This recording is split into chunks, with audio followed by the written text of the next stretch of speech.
예, 들립니까? 네, 반갑습니다. 저는 최태열이라고 합니다. 예, 다시 인사드리겠습니다. 반갑습니다.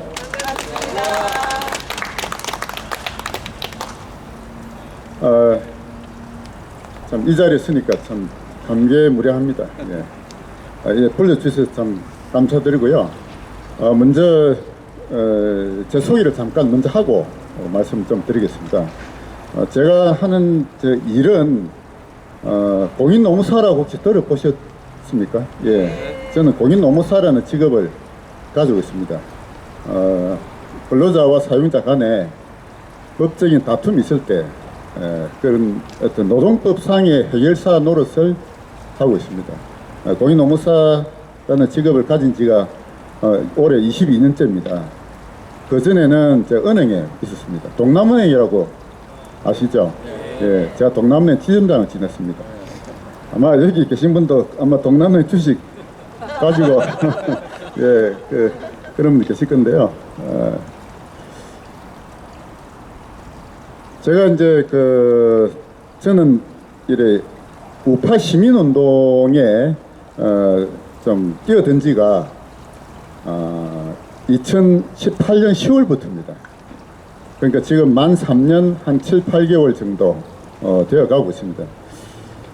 제가 지금 속해 있는 단체 이름이 자유시민부산연합이라는 단체입니다. 그 단체에 상임대표 그리고 공동대표, 감사, 각 지부장 이런 분들이 계시고요. 저는 그 단체에 실무를 담당하고 있는 사무총장을 맡고 있습니다. 그리고 그 단체에 부설 싱크탱크라고 해서 자유사회연구소라는 것을 어떻게 서류상으로 만들어 놨어요. 제가 거기 자유사회연구소 소장직을 맡고 있습니다. 제가 우파 시민운동에 뛰어든 계기에 대해서 잠깐 말씀을 드려보겠습니다. 제가 2018년 10월 이전까지만 하더라도 저는 정치라는 것에 대해서 아주 부정적인 생각을 가지고 있었습니다. 그러니까 정치라는 분야는 우리 정상적인 보통 사람들이 가까이 해서는 안 될 분야다, 이렇게 생각했죠. 그야말로 정상적인 사람이라면 정말로 그 정치는 옆에 가도 가면 안 된다, 이런 생각을 하고요.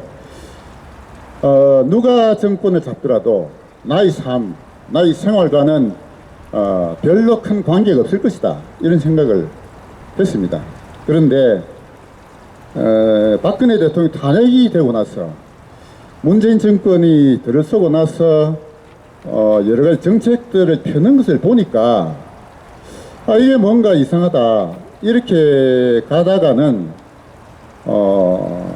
나라가 좀 이상한 꼴로 바뀌고, 그렇게 가면은 저 자신뿐만 아니라 저희 아이들, 손주들의 미래가 너무나 이상한 나라로 가겠다라는 생각이 들었어요. 제도 제 나름대로는 책을 많이 보고 공부를 좀 해봤습니다. 그래서 이런 정권을 그대로 놓아두면은 마치 베네수엘라 다 아시잖아요. 그리고 북한, 그런 쪽으로 가는 것 같아요. 제가 제 눈으로 볼 때는. 예, 그래서 베네수엘라라는 나라가 남미에서 가장 잘 사는 나라였습니다. 그런데 그 나라가 사실상 거의 지옥 같은 나라로 변한 것이 불과 얼마 안 됐어요. 차베스라는 인물과 그 이후에 마두로라는 사람이 정권을 잡으면서 차베스가 한 14년 15년 정권을 잡았고요. 그 뒤에 마두로가 정권을 잡아 불과 한 20여 년 만에 어떻게 보면 나라가 천국에서 지옥으로 바뀐 거예요. 그래서 그런 것들을 보고 또 북한에 대한 실상을 보고 하니까 이게 제가 손주들이 몇 명 있거든요. 손주가 5명 있어, 5명. 예, 손주 5명이 초등학교, 중학교 이랬다는 애들이 있는데, 얘들이 나중에 한 15년, 20년 뒤에 사회생활 할 때 차베스, 베네수엘라 같은 나라가 되면 어떻게 되겠냐. 이거 그 생각을 하니까 제가 가만히 있을 수가 없더라고요. 예. 그걸 모르면 몰라도 그렇게 가는 것이 제 눈에는 확 보였어요. 이대로 놓아두면 그렇게 가겠다. 그래서 손주들의 그 15년, 20년 뒤에 제가 아무것도 안 하고 가만히 있으면은 걔들이 나중에 할아버지 그것도 몰랐어요. 이렇게 아마 저한테 물어보고 원망할 것 같은 그런 생각이 들었습니다. 그래서 제가 이게 우파 시민운동에 뛰어든 거는 사실은 제 손주들 때문에요. 내 손주들이 15년, 20년 뒤에 사회생활 할 때 이 나라가 과연 베네수엘라 같이, 북한 같이 그렇게 변하면은 그 책임을 내가 어떻게 감당하겠느냐. 그것이 저를 우파 시민운동에 뛰어들게 만든 계기입니다. 예. 저와 같은 마음을 가진 분들이 의외로 많았어요. 예, 많습니다. 예, 예. 예. 그래서 제가 이제 우파 시민운동 하면서 광화문 집회에도 여러 번 올라갔어요. 제가 부산에서 버스를 인솔을 하고 여러 번 가면서 정광 목사님이 주도하는 그 태극기 집회에 참석을 하면서 그런 거대한 우리 자유를 우리 아이들에게 물려주기 위한 그분들의 그 어떤 함성, 그분들의 어떤 정말 간절함, 이걸 저도 같이 함께 느꼈습니다. 예, 그래서 어쨌든 그것이 저를 지금까지 이렇게 이제 만들어 왔습니다. 예, 만들어 왔고요. 이제 홀리파워의 이런 구국기도회가 이제 오늘 보니까 118차던데요. 이렇게 이제 매주 한 번씩 118차 2년이 넘도록 이렇게 지속할 수 있는 것은 그 힘이 과연 어디서 나오느냐? 그 믿음의 힘이죠.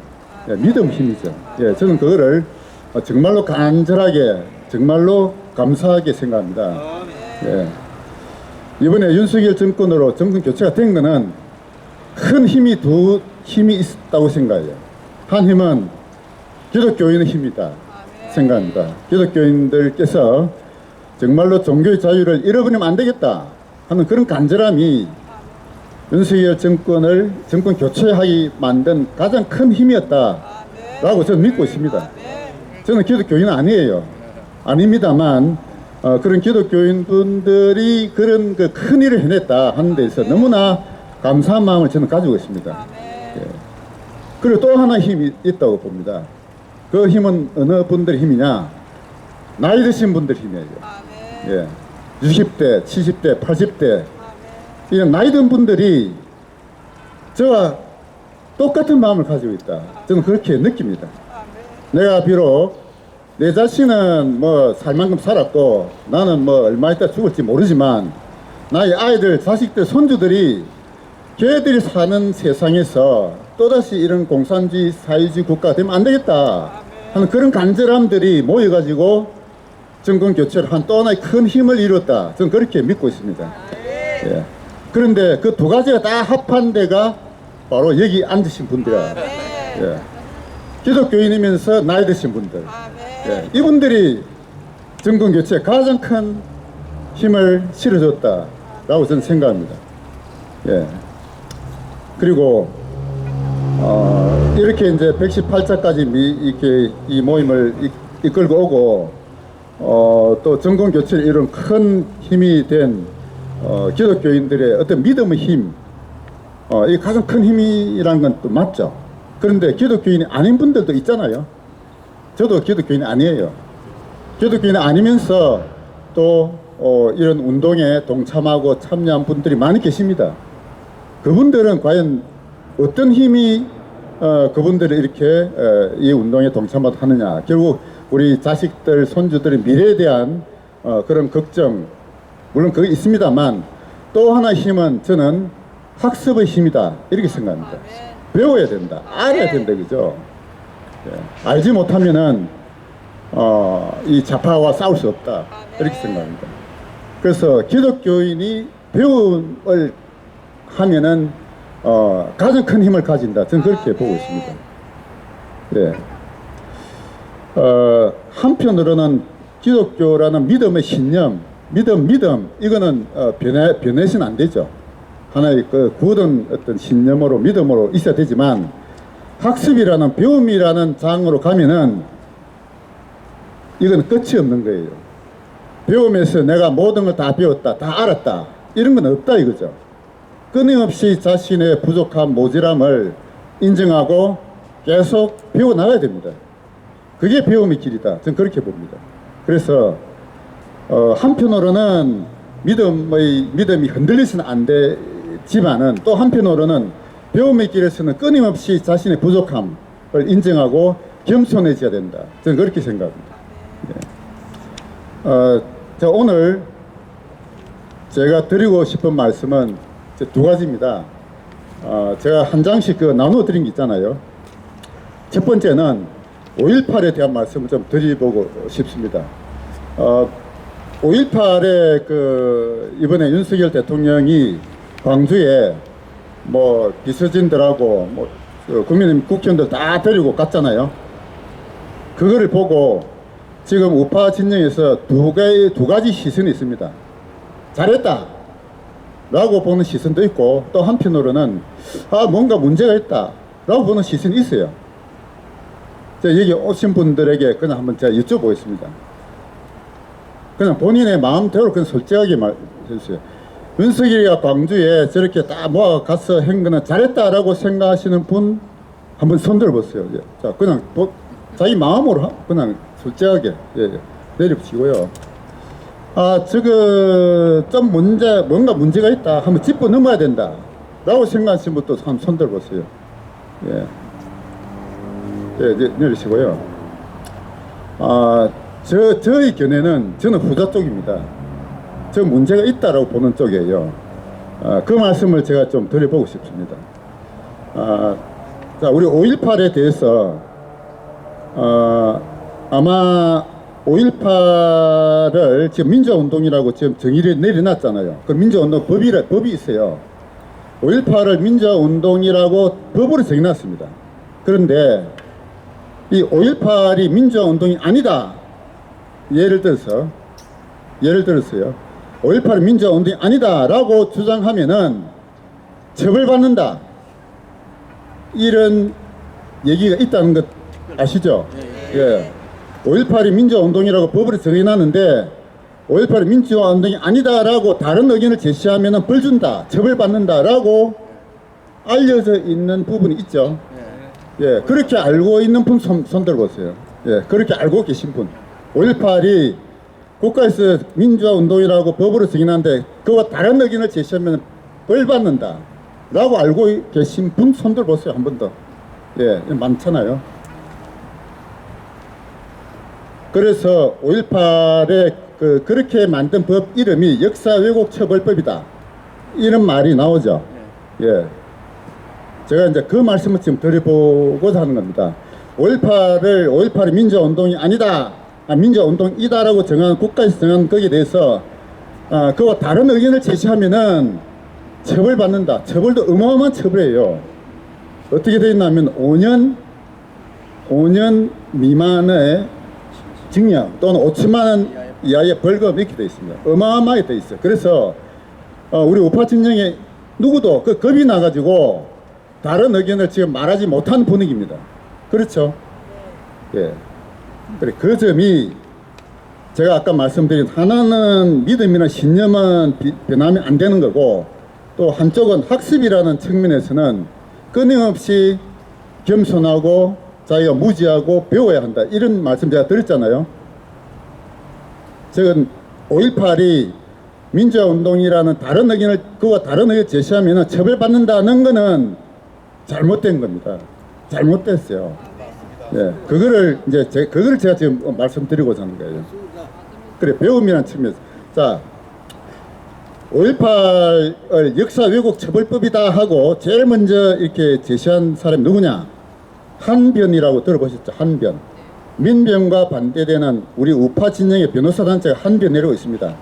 한변에서 5.18을 역사 왜곡 처벌법이다 라고 제목을 달았어요. 그거를 우파 진영이 다 그걸 이제 이게 받아가지고 마치 5.18이 민주화운동이 아니다라고 하면은 처벌받는다라는 이런 이미지를 심어준 거예요. 근데 법을 보면은 저것도 법을 하는 사람이에요. 노동법이라는 전문 분야이지만 저도 법을 하기 때문에 모든 사건에 하려면 법을 들여봐야 됩니다. 5.18 역사 왜곡 처벌법이라는 법이 없어요. 이름을 단지 그렇게 붙인 거예요. 5.18 민주화운동에 관한 특별법, 이게 법 이름입니다. 5.18 민주화운동에 관한 특별법이라는 법이 있어요. 그 법에다가 그 법은 언제 만들어졌느냐? 이 좌파 정권이 만든 게 아니에요.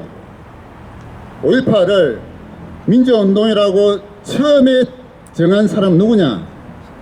노태우입니다. 노태우. 네? 노태우가 대통령이 되면서 그 당시 전두환 대통령을 백담사로 유배 보냈잖아요. 노태우 대통령이 전두환 대통령으로부터 모든 걸 다 물려받은 인물이에요. 6.29 선언이라고 들어보셨죠? 6.29 선언을 노태우가 발표했잖아요. 근데 내막을 보면은 사실 전두환이 시킨 겁니다. 내막을 보면은 그 역사적으로 파고 들어보면 딱 나와요. 처음에 전두환 대통령이 노태우한테 아 이거 안 되겠다, 당신 이름으로 6.29 선언 발표하라 하니까 처음에 노태우가 거부했다. 그런데 여러 설득을 통해서 노태우가 그 6.29 선언 발표하면서 6.29 선언 발표의 모든 그를 노태우가 다 이제 그 성과를 이제 자기가 다 한 것처럼 됐죠. 그 힘으로 대통령까지 된 겁니다. 근데 막상 노태우가 대통령 되고 나니까 전두환이가 뒤에 있잖아요. 역사 11기에 넘버1이 전두환, 넘버2가 노태우, 다 알잖아요. 그래서 노태우가 대통령 됐지만 항상 뒤에 전두환이 있으니까 이 끌어온 거야. 네? 그래서 전두환을 백담사로 유배 보낸 겁니다. 노태우가 배신의 정치의 넘버1이에요. 그래서 노태우가 그때 노태우가 자기 뭡니까 지금 그 윤석열 대통령이 광주 간 거하고 거의 비슷하다 보면 됩니다. 광주에 그 사람들을 끌어안기 위해서 광주 민주화, 광주 사태, 5.18 사태를 민주화운동이라고 정의 내려서 보상해 주겠다고 노태우가 제일 먼저 했어요. 그게. 그리고 그 다음에 5.18을 민주화운동이라 하면서 전두환 대통령을 잡아서 감옥에 쳐넣은 사람이 누구죠? 김영삼입니다. 그러니까 5.18을 민주화운동이라고 정의 내리고 한 사람 좌파 정권이 아니에요. 노태우 김영삼이 그렇게 한 겁니다. 문재인이 들어와서 한 거는 뭐냐? 거기서 처벌하는 조항을 추가시킨 거예요. 처벌조항. 처벌조항이 뭐냐 어떻게 돼 있냐면은 허위 사실을 유포하면 이때 있어요. 허위 사실 유포. 그러니까 역사 왜곡하면 처벌한다 이런 문구가 없다니까요. 허위 사실의 유포를 처벌하는 거예요. 허위 사실의 유포. 자, 그러니까 허위 사실 유포가 아니고 기왕에 알려져 있는 사실을 기초로 다른 의견을 제시하는 거, 이거 처벌 대상이 아니라니까요. 법을 보셔야 돼.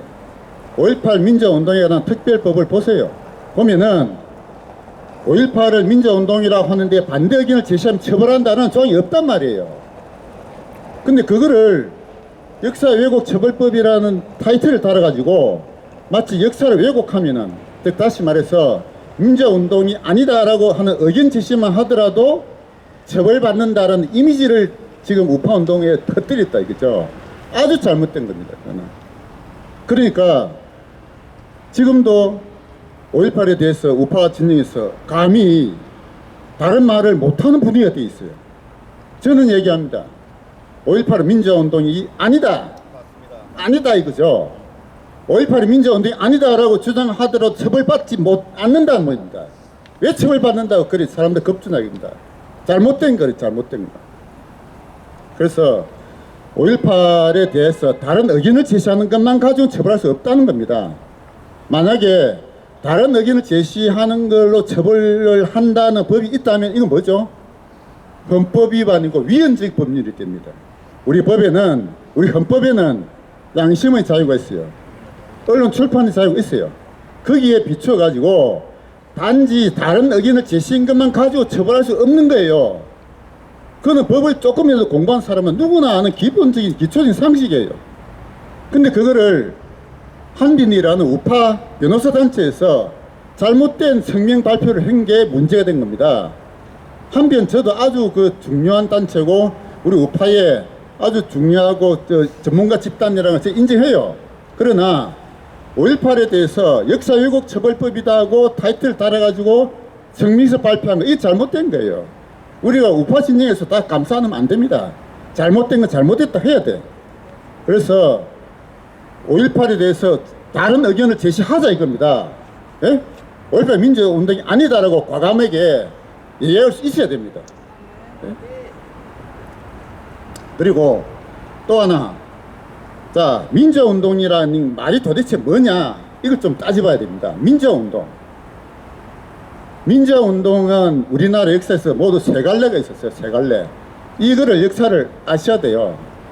첫 번째 갈래는 뭐냐, 소위 협의의 민주운동. 협의. 좁은 의미. 그러니까 그야말로 순수한 민주운동이에요. 순수한 민주운동은 뭡니까? 과거에 이승만, 박정희, 전두환 이 독재 정권이라고 일단 정해놓고 거기에 대해서 독재에 항거하고 정말 민주주의를 실현하려고 했던 순수한 운동, 이게 협의의 민주운동이에요.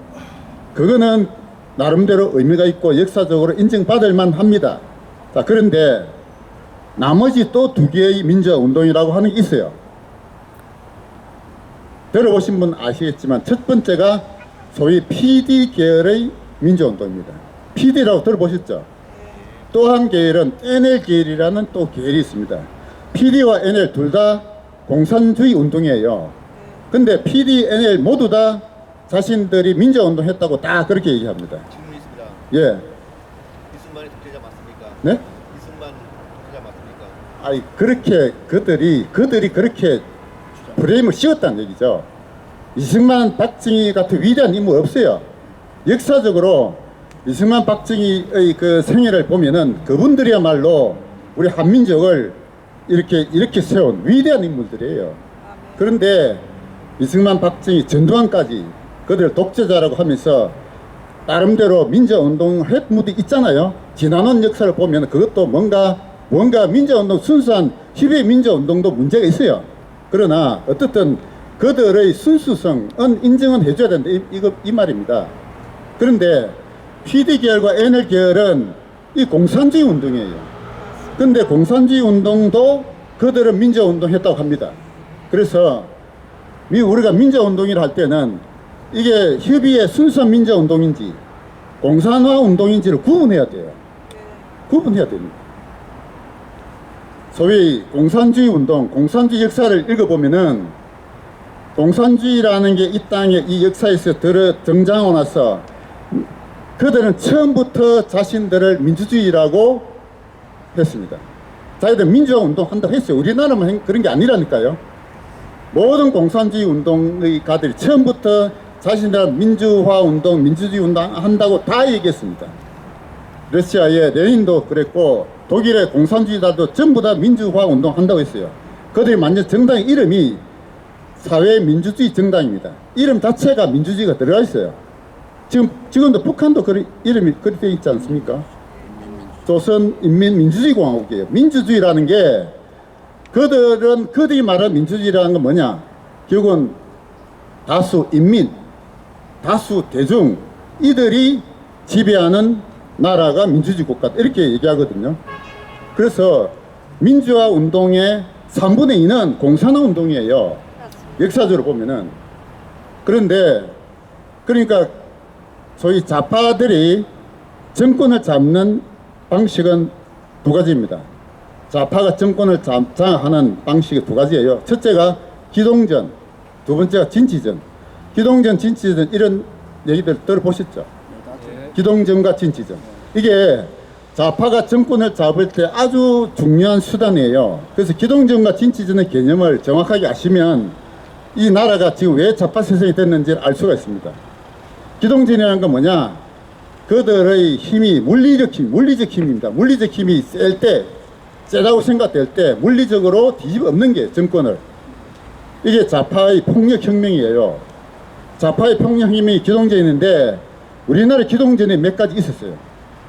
가장 큰 기동전이 뭐냐? 6.25 전쟁입니다. 6.25 전쟁이 우리나라에서 가장 큰 기동전이었어요. 그리고 6.25 전쟁 전에 세 가지의 기동전이 있었어요. 대구 10월 폭동, 제주 4.3 사건, 여순 반란 사건. 이 세 가지가 좌파의 기동전이었습니다. 근데 우리나라에서 좌파 기동전은 다 실패했죠. 다 실패했습니다. 왜냐? 그 뒤에 한미동맹이라는 튼튼한 이런 자유민주주의 국가를 지키려고 하는 이승만 대통령을 비롯한 우파 인사들이 목숨 걸고 지켰기 때문에 이 나라가 자유를 지금까지 간직하고 있는 거예요. 그러니까 기동전은 다 실패했거든요. 그래서 그 다음에 등장한 전략이 진취전 전략입니다. 진취전은 뭐냐? 대중의 의식을 자기들에게 유리하게 바꾸는 거예요. 선동전입니다. 그래서 우리나라에서 기동전은 다 실패했는데 진취전은 우리나라만큼 성공한 나라가 없어요. 우리나라는 진취전이 가장 성공한 나라입니다. 전 세계적으로 보더라도. 그래서 이제 제가 다음 두 번째 주제는 시간이 없고 요것만 하고 마쳐야 되겠는데요. 그래서 5.18을 어떻게 봐야 되느냐? 좌파들이 그들이 얘기하는 민주운동이 맞아요. 그들 시각으로 볼 때는 그들은 이 우리나라 6.25 전쟁 아까 세 가지 있죠. 대구 10월 폭동, 여순 반란 사건, 제주 4.3 사건도 다 그들은 민주운동이라고 지금도 얘기하고 있습니다. 그런 맥락에서 5.18도 민주운동이라고 하는 거예요. 그러니까 제가 보는 시각은 뭐냐? 5.18은 좌파의 기동전의 하나였다. 저는 그렇게 보고 있습니다. 이 나라를 대한민국 체제를 무너뜨리려 하는 좌파의 기동전이었다 라고 저는 해석을 하고 있어요. 근데 이런 해석을 아무도 겁이 나서 말 못하는 거예요. 왜? 역사 왜곡하면 처벌한다니까. 처벌하지 않는다 이지. 전두환이가 안 막았으면 어디 됩니까? 예? 전두환이가 안 막았으면 어디 됩니까? 5.16이 전두환이가 이걸 안 막았으면 어디 됩니까? 5.16. 안 막았으면 나라 공산됐죠. 그러니까 예. 그걸 어떻게 해야 될까요? 그러니까 5.18은 대한민국을 전복시키기 위해서 좌파들이 그 좌파가 북한에서 내려왔는지 아니면 남한에 있는 간첩들이 했는지 그게 중요한 게 아니다 이겁니다. 북한 군이 왔나 안 왔나 이거는 2차적이에요. 지금 우파 진영이 그거 갖고 싸우잖아요. 북한군이 왔느냐 안 왔느냐는 거는 나중에 세월이 더 흘러가가지고 북한의 자료가 다 있을 겁니다. 그때 자료가 공개되면 그때 가서 비로소 밝혀질 일이고 이걸 가지고 우파 진영 내에서 뭐 왔니 안 왔니 가지고 다투면 안 돼요. 지금은 그게 중요한 게 아니다 이겁니다. 좌파들이 일으킨 국가 전복을 하기 위한 일으킨 기동전이었다. 이런 시각이 정확한 역사 해석이다. 저는 그렇게 보고 있습니다. 예. 그래서 그러니까 이게 좌파들이 볼 때는 민주운동이 맞죠. 예? 왜? 그들은 그 앞에 6.25 전쟁부터 해가지고 나머지 다 그런 걸 다 민주운동이라 지금도 그들 그렇게 보고 있거든요. 그들이 보는 역사인식은 그렇습니다. 그러나 대한민국을 지키고자 하는 우파적 가치로 보면은 민주운동이 아니다 이겁니다. 좌파의 기동진이었다. 그런 해석이 저는 올바른 해석이다. 그래서 그런 우파 진영 내에서 5.18에 대해서 민주운동이라고 하는 데 대해서 반대 의견을 제시하면은 처벌받는다라는 잘못된 인식 이거를 깨뜨려야 돼요. 이걸 깨뜨리는 건 학습의 힘이거든요. 법을 들여다 봐야 됩니다. 법을 들여다 보고 해야 되는데 이번에 서기석 목사님이 그 광고 낸 게 있습니다. 동아일보에 광고를 낸 게 있는데요. 그게 뭐라고 되어 있느냐면은 이 기존의 해석과 다른 해석하면은 7년 이하의 징역과 7천만 원 이하 벌금 처한다라고 문구를 그렇게 써놨어요. 저는 서기석 목사님 뭐 나름대로 존경합니다만 그렇게 정확한 사실을 법을 보고 판단해야 되는데 그냥 들은 얘기, 남한테 들은 얘기 가지고 그냥 옮겨친 것에 불과한 거예요. 그게 바로 허위 사실이에요. 진실은 뭐냐? 그러니까 우리 우파 진영에서 정말로 추구해야 될 거는 진실을 추구해야 됩니다. 진실. 좌파 우파의 이념을 논하기 이전에 진실을 먼저 얘기해야 돼요. 박근혜 탄핵도 진실을 찾아야 됩니다. 그래서 우리 우파 운동에서 제가 지금 3년 4년 가까이 우파 운동 하면서 이래 갖고는 안 되겠다. 우파 운동이 좀 이렇게 뭔가 좀 그 한계에 부닥치고 좀 바로 가야 되겠다라고 느끼는 것 중 하나가 우파 운동 하는 분들도 그냥 이렇게 자기가 확인하지 아니한 걸 누군가가 제시했다 해서 그것이 아무리 우리에게 유리하다고 하더라도 맹목적으로 그거 따라서는 안 된다고 보는 거예요. 반드시 확인하고 자기가 그 근거를 끝까지 확인한 것만 진실로 받아들여야지 그냥 이렇게 우파에 유리한 이 뭔가 얘기한다고 해서 그게 우 따라가면 안 된다 이겁니다. 끊임없이 근거를 찾고 진실을 찾는 자세, 이게 제 우파 운동에서 없어서는 안 될 중요한 자세다. 저는 그렇게 생각하고 있습니다. 예. 이상 제 말씀 마치겠습니다.